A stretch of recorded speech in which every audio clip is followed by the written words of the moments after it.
Take a walk down this Glendale Avenue by an attractive but subdued storefront, and you'll hear music in the making. Perhaps hard to believe in this video PC age that a new generation is turning on to bowed stringed instruments.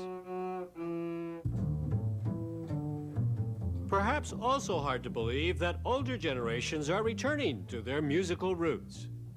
Bottom line, there's a market for these instruments, and Thomas Metzler has tapped into it in a big way. He first played the violin at age 8.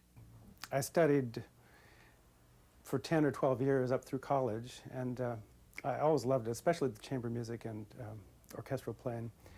I didn't see, though, that I had a future as a musician. I didn't like the idea of being a teacher.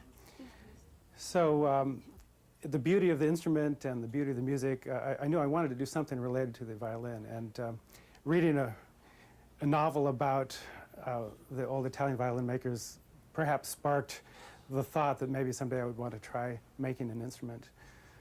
Off he went to Germany to study how to do just that. Then in 1979, he set up shop using $4,000 from 2 new credit cards he got. En route to $1 million a year gross would be music to any small businessman's ears. But like so many success stories, the beginnings were exceptionally humble, and in the first year, the enterprise almost went under.